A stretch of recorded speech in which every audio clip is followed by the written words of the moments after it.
बनाने का दावा ये लोग कर रहे हैं। पिछली बार मनोहर लाल की अगुवाई वाली सरकार थी। मनोहर लाल के फेस पर 75 पार की बात कही और आंकड़ा आके रुक गया 40 पर।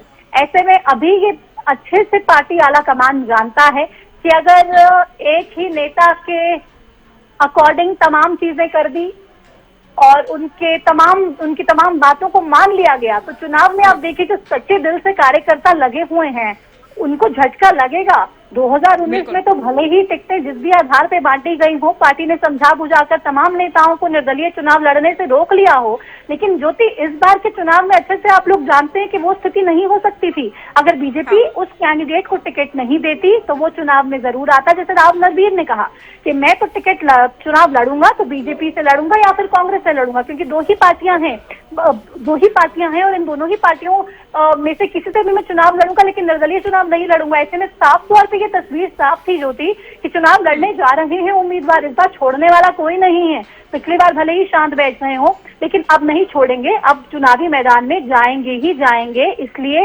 ये बहुत ज्यादा अहम हो जाता है और बीजेपी इस बात को भांप गई थी। कुछ बड़ी चीजें जो हैं वो अगर हम देखें, सफीरों से अगर बात कर ली जाए तो राम कुमार गौतम हाल ही में जींद रैली में शामिल हुए बीजेपी में, उनको टिकट दे दिया गया। हालांकि अगर हम बात करें तो पिछली बार नारनौल से जीतकर आए थे, कैप्टन अभिमन्यु को हराया था, लेकिन कैप्टन अभिमन्यु को नारनौल से टिकट देकर राम कुमार गौतम को सफीदों से बीजेपी ने अपना टिकट दे दिया है। उकलाना से बीजेपी में शामिल हुए अनूप धानक को टिकट दिया गया।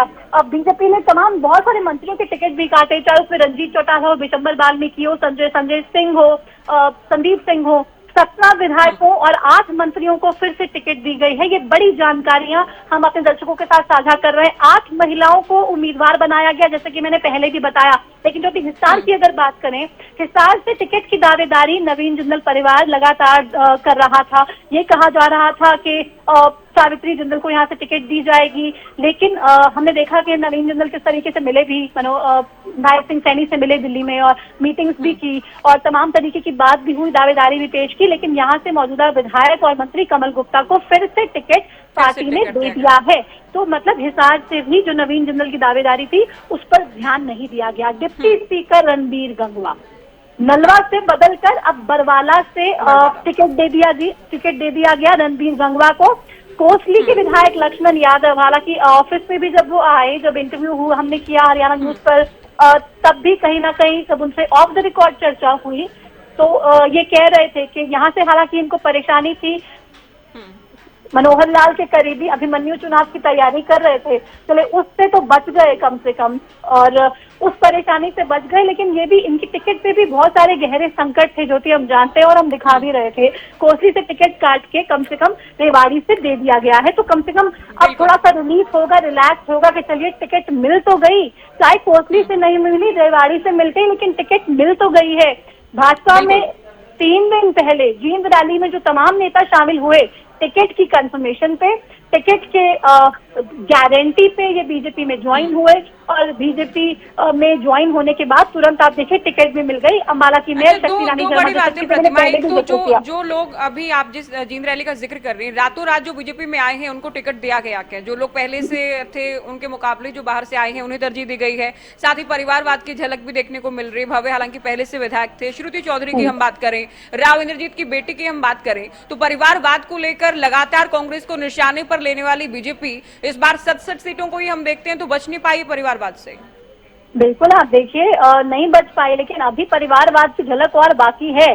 कृष्ण पाल गुर्जर के बेटे को कहां से टिकट मिलती है, इस बात का इंतजार लोग कर रहे थे, लेकिन इस लिस्ट में नाम नहीं है। इस लिस्ट में नाम नहीं है कृष्ण पाल गुर्जर के बेटे का। हालांकि हम अगर बात करें फरीदाबाद लोकसभा की, महज 5 विधानसभाओं की जो टिकटें हैं उसका ऐलान किया गया है। अभी इसमें एनआईसी का जो कैंडिडेट होगा उसका ऐलान नहीं किया गया है। बड़खल से कौन होगा इसको लेकर भी किसी तरीके का कोई ऐलान नहीं किया गया है। और आप देखिए पलवल से भी कोई ऐलान अभी तक नहीं किया गया है। पलवल से माफ कीजिएगा, होडल और हसीन से कोई ऐलान नहीं किया गया है। तो ऐसे में यहाँ पर भी सवाल उठ रहा है कि यहाँ पर कैंडिडेट कब अनाउंस होगा, किसको कैंडिडेट बनाया जा सकता है। और तब उस सूची में नाम शामिल किया जाएगा। तो कृष्णपाल गुर्जर के बेटे को कहां से टिकट मिलती है, ये भी देखने वाली बात होगी। लेकिन ओवरऑल जो थी एक बैलेंस थी जो ये लिस्ट है, उसको हम कह सकते हैं। बहुत जो नए नेता, जिस तरीके से आपने जिक्र किया, उनको तो टिकट दे दी गई, लेकिन जो पुराने कार्यकर्ता जुड़े हुए थे उनका आखिर क्या? उनकी तो नाराजगी, परेशानी देखने को मिलेगी ना। आप देखिए, लिस्ट जारी होते ही किस तरीके से झटके लगने शुरू हो गए। अभी तो एक ही झटका लगा, हमने दर्शकों को बताया भी, और नेता नाराज भी हो रहे हैं। और अब देखते हैं क्या होगा। हालांकि अभी लिस्ट आई है और लिस्ट आने से पहले ही नेताओं के बागी तेवर देखने को मिल रहे हैं, चाहे बात नवीन गोयल की हो या फिर अभी जिस तरीके से हम बात कर रहे थे सुखविंदर श्योरान की हो। तमाम जो नेता हैं, अब उनका रुख क्या होगा। संतोष यादव का भी मैं बात यहाँ पर जिक्र करना चाहूंगी, क्योंकि उनकी तरफ से भी लगातार ये इशारा कर दिया गया था कि इस बार टिकट मिले या ना मिले, चुनावी मैदान में मैं जरूर उतरूंगी। तो ऐसे में अब क्या अगला रुख होता है, क्योंकि टिकट नहीं दिया गया है उनको भी। तो ऐसे में अब क्या होता है, क्या टिकट दिया जाएगा या पार्टी कंसीडर करेगी या फिर निर्दलीय चुनावी मैदान में आएंगे, ये भी एक बड़ा सवाल है। और ज्योति, और इसका जवाब मुझे लगता है कल अब से 1-2 दिन में मिलना शुरू हो जाएगा, क्योंकि आप लिस्ट नेता देखेंगे, समझेंगे और उसके बाद जानेंगे कि आखिर ये हुआ क्या है। बिल्कुल, लगातार जिस तरीके से उम्मीदवारों को लेकर के बात चल रही है और आप भी बता रही हैं प्रतिमा कि किस तरीके से बड़े झटके अब लगने शुरू हो गए हैं। और अभी तो ये शुरुआत हुई है, एक नेता का इस्तीफा आया है, लेकिन इसके बाद अब क्या समझा जाए? क्या इसीलिए इतनी देरी हो रही थी? क्या पहले से ही आभास बीजेपी को हो गया था कि इस तरह की स्थिति बन सकती है, इस तरह की भगदड़ मच सकती है? बिल्कुल बिल्कुल बिल्कुल। देखिए हितेंद्र, इसमें तो कोई दो राय ही नहीं है। पार्टी को अच्छे से आभास था, एहसास था और ये जानकारी भी थी कि जिसको टिकट नहीं मिलेगी वो कहीं ना कहीं परेशानी ही खड़ी करेगा। और उसकी परेशानी को कैसे रोका जाए, कैसे कंट्रोल किया जाए, क्या किया जाए कि इतना ज्यादा परेशान वो ना करे। और सबसे बैलेंस टिकट बांटने की कोशिश हर पार्टी करती है और यहाँ पर भी उसकी झलक देखने को मिली है। तो ऐसे में तमाम जो पार्टियां इस चीज को लेकर कोशिशों में थी, ये प्रयासरत थी कि भाई अब क्या किया जाए। और लंबा मंथन आप देखिए इसीलिए ही हुआ। केंद्रीय चुनाव समिति की बैठक के बावजूद आप देखिए आज भी एक बड़ी बैठक हुई। उस बड़ी बैठक में तमाम चीजों को लेके चर्चाएं हुई, तमाम चीजों को लेके मंथन हुआ और उसके बाद ये लिस्ट जारी हुई। सीईसी की बैठक के बाद छोटी टोली की ना जाने कितनी मीटिंग्स हुई। हम देख रहे हैं सीएम उधर मीटिंग कर रहे हैं चंडीगढ़ में, यहाँ पर प्रभारी, चुनाव प्रभारी और चुनाव सह प्रभारी मनोहर लाल खट्टर, यहाँ पे अलग मीटिंग्स चल रही हैं। तो तमाम तरीके की चीजें थी हितेंद्र, और उसको रोकने के लिए, उसको समझने के लिए और बिल्कुल ऐसी लिस्ट देने की कोशिश बीजेपी की तरफ से की गई है कि तीसरी बार जो एंटी इनकम्बेंसी की बात हो या फिर बीजेपी के लिए परेशानियों की बात हो, उसको कहीं ना कहीं मैनेज किया जाए, उससे होने वाली परेशानियों से बचा जाए। और उसको लेकर तमाम चीजों की क्लैरिटी बीजेपी ने पहले एकत्रित की और उसके बाद एक लिस्ट जारी की, जिस लिस्ट में परेशानी कम से कम परेशानी पार्टी को हो, इसके लिए पूरा ख्याल रखा गया। दो तरह की बातें हैं इसमें, क्योंकि आपने केंद्रीय चुनाव समिति की बैठक का जिक्र किया और उसके बाद हम लगातार इस बात का भी जिक्र कर रहे हैं कि जो दूसरे दलों से या जेजेपी से जो नेता आए हैं या जो पिछले दिनों जिस तरह की ज्वाइनिंग हुई है भारतीय जनता पार्टी में, उनके नाम इस लिस्ट में हैं। तो ऐसे में ये मान करके चला जाए कि केंद्रीय चुनाव समिति की जो बैठक हुई उसमें जिन उम्मीदवारों पर, जिस पैनल पर चर्चा हुई, उसमें बदलाव करना पड़ा भारतीय जनता पार्टी को। और दूसरी तरफ एंटी इनकम्बेंसी से बचने के लिए जो अपने नेताओं की टिकट काटने की बात की जा रही है, लेकिन वहीं जो दूसरी तरफ से जेजेपी से जो नेता आए हैं उनको टिकट दी जा रही है। तो किस तरह से समझा जाए इस फैसले को बीजेपी के? बिल्कुल, आप देखिए बीजेपी अच्छे से जानती है कि भाई तीसरी बार सरकार बनाना आसान नहीं है, इसीलिए किसी भी तरीके से कोई कसर नहीं छोड़ना चाह रही थी। मंथनों का दौर लगातार चलता रहा, आज आखिरकार वो मंथनों का दौर खत्म हुआ। और अगर आज भी लिस्ट नहीं आती तो आप देखिए हितेंद्र, बहुत ज्यादा फजीहत होती। भले ही तमाम पार्टियों की तरफ से ये कहा जा रहा हो कि हम चुनावों के लिए तैयार हैं, चुनाव चाहे आज हो जाए चाहे कल हो जाए, हमारी पूरी तैयारी है, लेकिन लिस्ट ही ना आना, मंथन पे मंथन होते जाना लेकिन लिस्ट ना आना, ये बहुत बड़े सवाल उठा रहा था। लगातार हरियाणा न्यूज भी सवालों को उठाने का काम कर रहा था। और हालांकि हम तो लगातार जानकारी भी दे रहे थे ग्राउंड इनपुट के आधार पर, हमारे सूत्रों के आधार पर। ये लिस्ट कल ही आनी थी। हरियाणा न्यूज पर ही सबसे पहले हमने बताया 60 से ज्यादा उम्मीदवारों की पहली सूची होगी बीजेपी की, जिसमें तमाम उम्मीदवारों के नाम होंगे और ये तमाम उम्मीदवार बीजेपी के हिसाब से सबसे ज्यादा जिताऊ होंगे और इन पर पार्टी भरोसा जताएगी। और यही हुआ हमारी लिस्ट में। जब बीजेपी की लिस्ट आई तो हमारी लिस्ट के साथ बिल्कुल वो लिस्ट मिलती जुलती, और वो तमाम चीजें जो हमने दिखाई वो कहीं ना कहीं इस लिस्ट के जरिए साबित हुई। लेकिन हितेंद्र, बार बार बैठकें करने का जिस तरीके से आपने सवाल उठाया, उसका मकसद सिर्फ यही था कि चुनाव में किसी भी तरीके से कोई परेशानी ना झेलनी पड़ जाए। ऐसा ना हो जाए कि कोई ऐसा डिसीजन हो जाए, कोई ऐसी टिकट बढ़ जाए जो अभी तो बांट दी जाए और तीसरी बार सरकार बनाने के लाले पड़ जाएं। हालांकि अभी इतना मुश्किल है बीजेपी के लिए भी, कांग्रेस के लिए भी। आसान ये चुनाव किसी के लिए नहीं होने वाला। ग्राउंड पे हम जाते हैं, बार बार ये बता रही हूँ कि मुकाबला कड़ा है बीजेपी और कांग्रेस के बीच में। भले ही कोई कहता रहे कि हम जीत रहे हैं, हम जीत रहे हैं, कांग्रेस ये कहती रहे हम सरकार बना रहे हैं, बीजेपी ये कहती रहे हम तीसरी बार 85 प्लस कर रहे हैं। तो ये नेताओं को भूलना होगा, ये पार्टियों को भूलना होगा। ये हवाई बातें ग्राउंड पे चलेंगी नहीं। जिस तरीके से 75 पार का नारा बीजेपी ने पिछली बार दिया, उसी ओवर कॉन्फिडेंस में अभी कांग्रेस पार्टी नजर आ रही है। ऐसे में आप देखिए अभी गठबंधन भी, जो आम आदमी पार्टी, तमाम सीपीआई, सीपीएम, एसपी के साथ चलने की बात हो रही है कांग्रेस में भी, उसको लेकर भी बहुत सारे सवाल उठने लगे हैं। और लोग ये सोच रहे हैं कि आखिर अगर कांग्रेस आसानी से सरकार बना रही है तो इतनी परेशानी क्यों, इतनी सारी पार्टियों को एक साथ लेकर आने की बात ही कहां से आ गई? क्या जरूरत पड़ गई, क्या आवश्यकता पड़ गई कि इतनी सारी पार्टियों को इकट्ठा करके आप चुनावी मैदान में उतरेंगे? क्या आप श्योर नहीं हो आप सरकार बनाने जा रहे हो? तो किसी भी तरीके से श्योरिटी किसी बात की नहीं है। ये जनता जनार्दन है, ये वोटर्स का फैसला है। और सबसे बड़ा फैसला ये वोटर्स करने जा रहे हैं कि किसके नाम पर मोहर लगाएंगे, किसको जिता के विधानसभा पहुंचाएंगे और किसकी सरकार बनवाएंगे। ये बहुत बड़ा सवाल। और इसके जवाब के लिए हालांकि पार्टियों के दावे कुछ भी हो हितेंद्र, लेकिन ग्राउंड पे वोटर तैयार है। एक एक दावे, एक एक वादे का हिसाब लेने के लिए नेताओं की पूरी कुंडली खोलकर तैयार बैठे हैं और देख रहे हैं, समझ रहे हैं कि आखिर इस चुनावी मैदान में उनको क्या करना है। जी बिल्कुल। और कैंडिडेट पे बहुत सारी बातें निर्भर करती हैं। कैंडिडेट जो है उसको लेकर लोग अपना मन बनाते हैं। ये नहीं देखते ज्यादा कि भाई ये कांग्रेस का है, ये बीजेपी का है। कैंडिडेट मजबूत होना चाहिए। जी, लोगों को ये लगना चाहिए कि भाई ये हमारे प्रदेश का चुनाव है, हमारा विधायक ऐसा होना चाहिए जिसके पास हम जाएं तो हमारी बात को सुने, हमारी परेशानियों को समझे, हमसे बात करे, हमें सॉल्यूशन दे और हमें आश्वस्त करे कि जितनी भी परेशानियों को हम झेल रहे हैं, हमारे कामों को न सिर्फ सुनेंगे बल्कि करवाएंगे भी। तो वोटर्स का जो मूड है, वोटर्स का जो मिजाज है हितेंद्र, उसको समझ पाना बेहद मुश्किल है, बेहद टफ है। हालांकि इस लिस्ट के आने के बाद अब कितनी मुश्किलें होंगी बीजेपी के लिए, नेताओं जो रूठ गए हैं उनको कैसे मनाया जाएगा, ये तमाम चीजें देखने को मिलेंगी। और ये तस्वीर अब से कुछ देर में साफ होगी। कल तक हम कहें तो जो तमाम उम्मीदवार हैं अब रात भर ये सोचेंगे कि अगला कदम क्या उठाएं। क्या पार्टी में बगावती तेवर दिखाने से कोई बात बन पाएगी, किसी और तरीके से एडजस्टमेंट की कोशिश होगी, या फिर पार्टी एक बार फिर से मना लेगी चुनाव ना लड़ने के लिए, या फिर निर्दलीय अब कौन कौन लड़ने जा रहा है।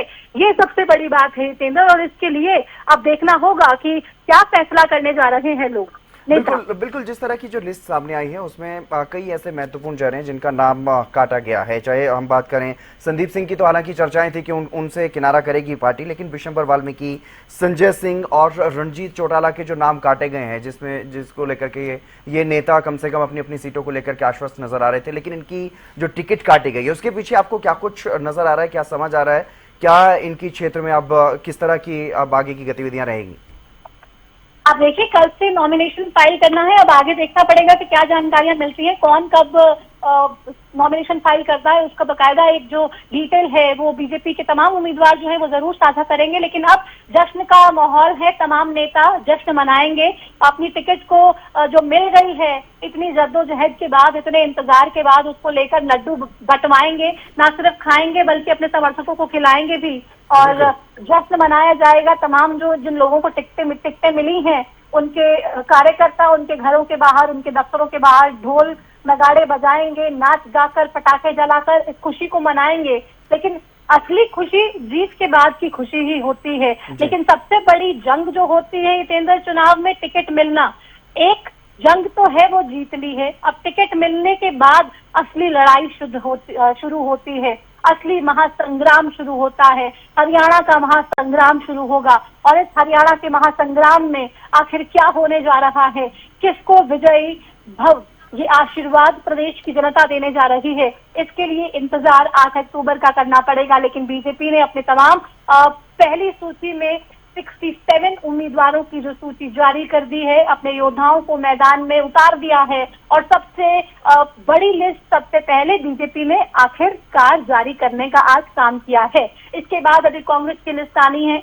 मेन मुकाबला इन दोनों पार्टियों के बीच में ही है, इसलिए प्रदेश के लोगों को सिर्फ इंतजार है कि ये दोनों किन किन उम्मीदवारों को लिस्ट देते हैं। इसके बाद कितना नुकसान या कितना परेशानी वोटर्स में देखने को मिलेगी, नेताओं में देखने को मिलेंगी, और उसके बाद जो वोटर्स हैं वो फैसला करेंगे कि किसके साथ जाना है, क्या करना है और किस तरीके से चुनावी मैदान में चंडीगढ़ भेजने का सफर किसके लिए आसान बनाना है, ये वोटर्स को तय करना है। लेकिन अब नेताओं का काम शुरू हो गया। आज कम से कम फ्री होकर जा सकते हैं ग्राउंड पे, अब जाएंगे और वोट मांगेंगे और साफ तौर पे ये कहेंगे कि भाई हमें उम्मीदवार पार्टी ने बना दिया है, अब हमारे साथ आप आ जाइए, हम पर विश्वास जताइए, हमें विधानसभा भेजिए, हम चंडीगढ़ जाना चाहते हैं, आपके आशीर्वाद से और आपके हल्के के तमाम काम को करना चाहते हैं। बिल्कुल, अभी तक तमाम क्षेत्रों में सांसें अटकी हुई थी। जो दावेदार संभावित जो उम्मीदवार माने जा रहे थे उनकी सांसें अटकी हुई थी, कम से कम अब वो सांस ले पा रहे होंगे ये लिस्ट जब सामने आई,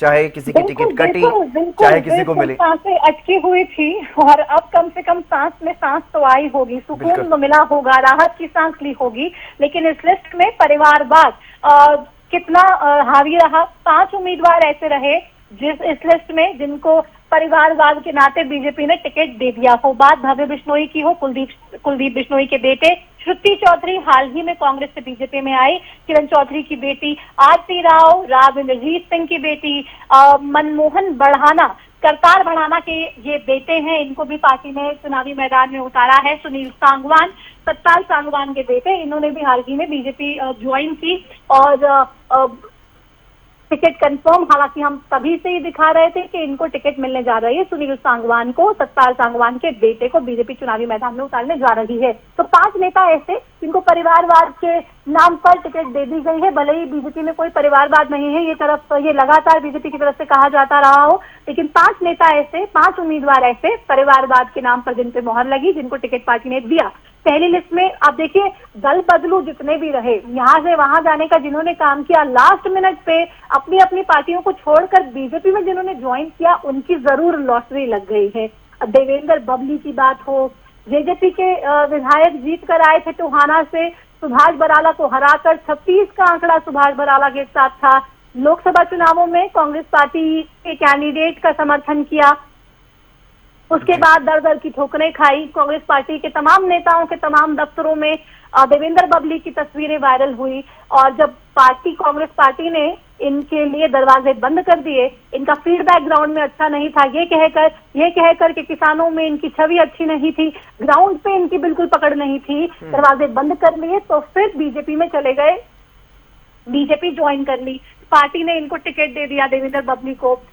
निखिल मदान, आप देखिए सोनीपत से जब ये कांग्रेस छोड़कर बीजेपी में शामिल हुए थे, हालांकि टिकट को लेकर संशय था, बहुत तरीके के आरोप भी कांग्रेस पार्टी के तमाम नेताओं ने लगाए कि ईडी का प्रेशर बीजेपी ने डालने का काम के चाचा को लेकर तमाम तरीके के ईडी प्रेशर का इस्तेमाल हुआ और उसके बाद इनको जबरदस्ती बीजेपी ज्वाइन करवाई गई है। कांग्रेस से बीजेपी में आई और निखिल मदान को टिकट दे दिया गया बीजेपी की लिस्ट में। भव्य बिश्नोई, जैसा कि जिक्र किया, भव्य बिश्नोई, श्रुति चौधरी, राम कुमार गौतम, पवन कुमार, ये भी जेजेपी से आए टिकट, शक्ति रानी शर्मा, श्याम सिंह राणा, संजय कबलाना, ये तमाम नेता ऐसे हैं और जिनको दल बदलू को टिकट पार्टी ने दी है। यानी कि आप देखिए 8 उम्मीदवार, महिलाओं की अगर बात करें तो 67 में से सिर्फ 8 महिलाओं को बिल्कुल प्रतिभा जी। मोहनलाल बड़ौली इसी बीच हमारे साथ जुड़ गए, भारतीय जनता पार्टी के प्रदेश अध्यक्ष मोहनलाल बड़ौली जी, आपका स्वागत है हरियाणा न्यूज पर। जी गौरव जी, मैं हितेंद्र बात कर रहा हूँ, मोहनलाल बड़ोली जी। देवेंद्र जी, हितेंद्र बात कर रहा हूँ जी। मोहनलाल बड़ोली जी, पहली लिस्ट भारतीय जनता पार्टी की सामने आ गई है। 67 नामों का उम्मीदवार जो हैं 67, उनके नामों का ऐलान कर दिया गया। किस तरह से इस लिस्ट को देख रहे हैं, क्योंकि 85 पार का नारा सीएम नायब सैनी की तरफ से दिया गया है।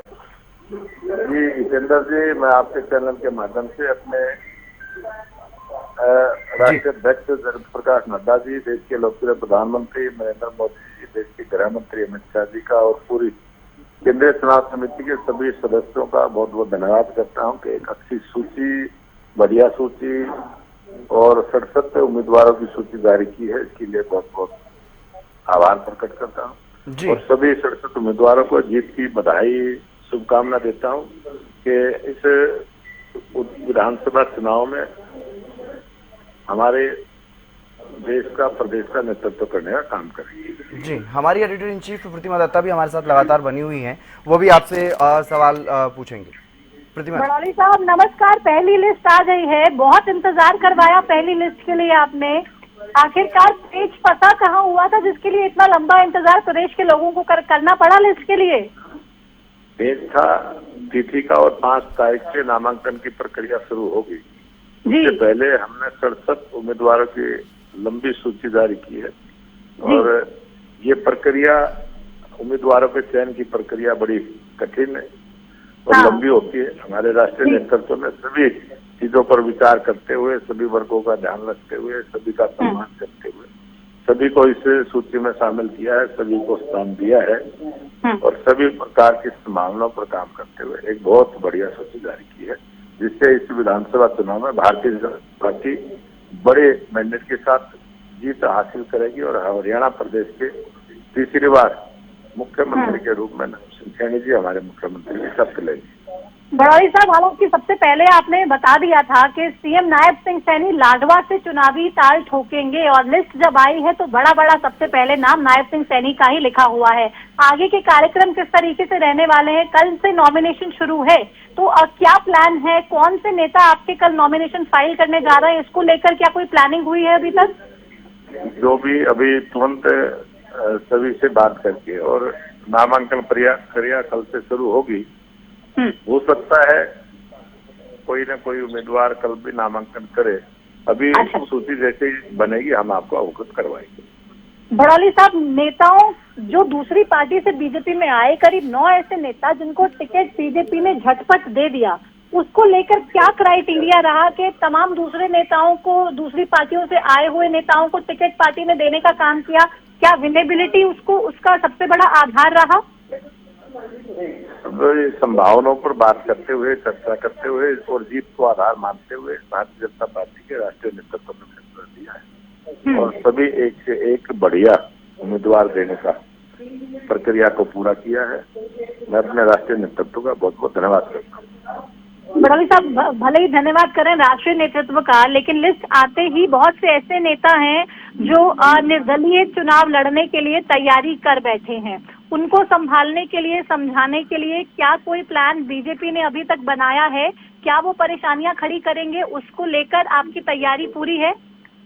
भारतीय जनता पार्टी के सभी नेता, सभी कार्यकर्ता पूरे मन के तीसरी बार हरियाणा प्रदेश में हैट्रिक बनाए, इसके लिए काम करेंगे और भारतीय जनता पार्टी के सभी कार्यकर्ता एकजुट होकर इस चुनावी मूवमेंट में लगे।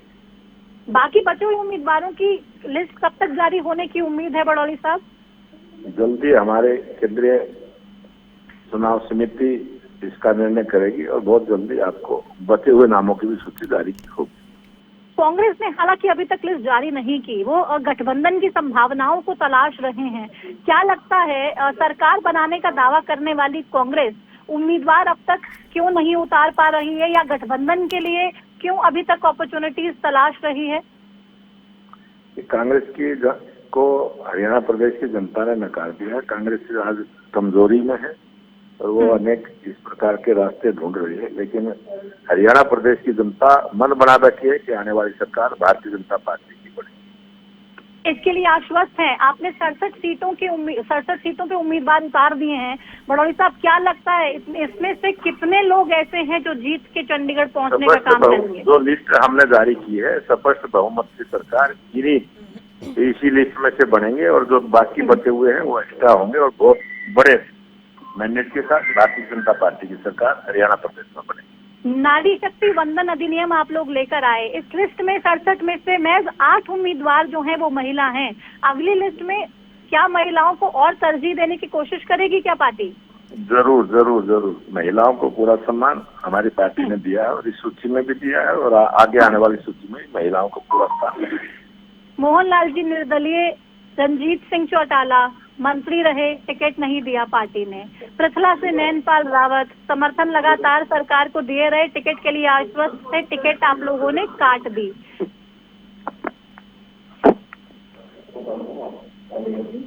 बड़ौली साहब आवाज आ रही है मेरी? मोहनलाल बड़ौली जी सुन पा रहे हैं मुझे? चलिए, मोहनलाल बड़ोली से हमने बात की है। प्रतिमा देखिए, बहुत शुक्रिया बड़ोली जी, आप हमारे साथ जुड़े और तमाम बातचीत आपने की है। जीत को लेकर आश्वस्त नजर आ रहे हैं कि 67 के 67 जो चेहरे, जो उम्मीदवार हमने मैदान में उतारे हैं, तमाम जिताऊ हैं। लेकिन देखना ये भी है प्रतिमा, जो कांग्रेस मंथन कर रही है अपने नामों को लेकर, बीजेपी की लिस्ट आने के बाद क्या कोई रणनीति में तब्दीली की जाएगी, बदलाव किया जाएगा कांग्रेस की ओर से, वो भी देखना होगा। कांग्रेस की लिस्ट पे हम बात करें उससे पहले मैं इस सवाल का जवाब जरूर लेना चाह रही थी कि जिसको आपने सर आंखों पे बिठा के रखा 5 साल तक, उनका क्या हुआ? रणजीत सिंह चौटाला को टिकट क्यों नहीं दी? नैनपाल रावत को टिकट क्यों नहीं दी? वो इंतजार में बैठे थे, लेकिन बड़ौली साहब शायद जवाब देना नहीं चाह रहे थे या नेटवर्क का कुछ प्रॉब्लम था। मैं इसको लेकर कमेंट हालांकि नहीं करूंगी, लेकिन इसका जवाब जरूर मिलना चाहिए। जवाब हो ही ना उनके पास। और रणजीत सिंह को लेकर तो हम पहले भी बात कर रहे थे प्रतिमा, प्रेशर पॉलिटिक्स बनाने का प्रयास किया गया, आंखें दिखाई गई, सभी 90 हलकों में मेरा प्रभाव है ये भी कहा गया, और अभी 1 से 2 दिन पहले उनकी ओर से कहा गया नहीं बीजेपी में ही रहने वाला हूँ, बीजेपी से कहीं नहीं जाऊंगा। हो सकता है अपने विकल्प उन्होंने टटोले हो, कहीं बात नहीं बन पाई हो, उसके बाद इस तरह का बयान दिया हो, तो ना तो दबाव ही काम आया है और ना ही वफादारी दिखाया जाना काम आया है रणजीत सिंह के लिए। दबाव काम आया, लेकिन कहीं पर काम आया। राव नरबीर का दबाव तो झेल गई पार्टी, लेकिन रणजीत सिंह का दबाव झेलने के लिए बिल्कुल भी तैयार नहीं थी। आंख दिखा रहे थे और उनकी आंखें भले ही तमाम तरीके की कोशिश रणजीत चौटाला ने की हो, लेकिन बीजेपी ने अपनी आंखें बंद कर ली। वो चाहे कुछ भी कहते रहे, कान बंद कर लिए, कुछ भी बोलते रहे, सुना नहीं। पहले पार्टी को कोसते रहे, फिर उसी से टिकट मांगते रहे, फिर कहते नहीं बीजेपी अपना देख ले, फिर कहा नहीं मैं तो बीजेपी में ही हूँ, बीजेपी के साथ ही रहूंगा, और तमाम तरीके की बातें। लेकिन पार्टी समझ गई थी, भाप गई थी कि ग्राउंड पे रणजीत सिंह चौटाला की इमेज जो है वो 0 हो चुकी है।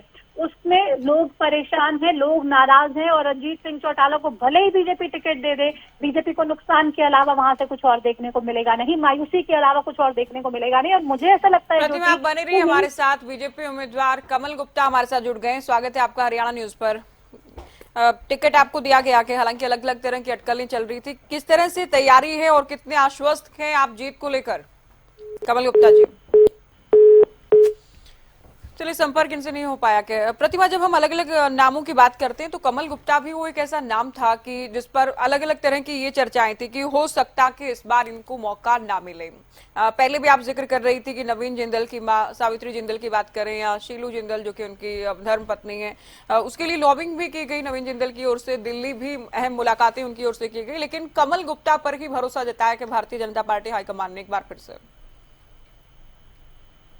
बिल्कुल बिल्कुल ज्योति, आप देखिए हम जो लिस्ट दिखा रहे थे, बता रहे थे, उसी पर ही ऑलमोस्ट मोहर लगी है और चुनावी मैदान में बीजेपी फिर से, हालांकि ये जो उम्मीदवारों का जो अभी तक चयन हुआ है जिनको टिकट दी गई है, इनमें से भी ऐसे लोग हैं, ऐसे नेता हैं जिनको लेकर पार्टी जानती है कि ग्राउंड पे ठीक इमेज नहीं है, ग्राउंड पे परेशानियां हैं, लेकिन बावजूद इसके उन लोगों को टिकट दी गई है। अब ये देखना दिलचस्प होगा, और सबसे ज्यादा जीत हार का जो फैसला होगा ज्योति, वो इसी बात पे निर्भर करेगा कि भाई कांग्रेस कहां से किस उम्मीदवार को टिकट देती है, किसको चुनावी मैदान में उतारती है, और उसी से ये फैसला होगा कि बीजेपी के जो ये उम्मीदवार है चुनाव में हारेगा या फिर जीतेगा। बिल्कुल, देखिए कमल गुप्ता की हमने बात की, असीम गोयल की हम बात करें, चुनाव यात्रा लेकर आप अंबाला सिटी भी पहुंची थी, लोगों की परेशानियां खूब सामने आई, जबरदस्त विरोध देखा जा रहा था, पर्सनल एंटी इनकम्बेंसी असीम गोयल के खिलाफ भी। तो इसके पीछे क्या वजह मान रही है? सीएम से करीबियां होना, सीएम की गुड बुक में होना, क्या वजह ऐसी हो सकती है कि पार्टी ने टिकट ना उनकी सीट ही बदली है और ना ही टिकट काटा है विरोध के बावजूद भी?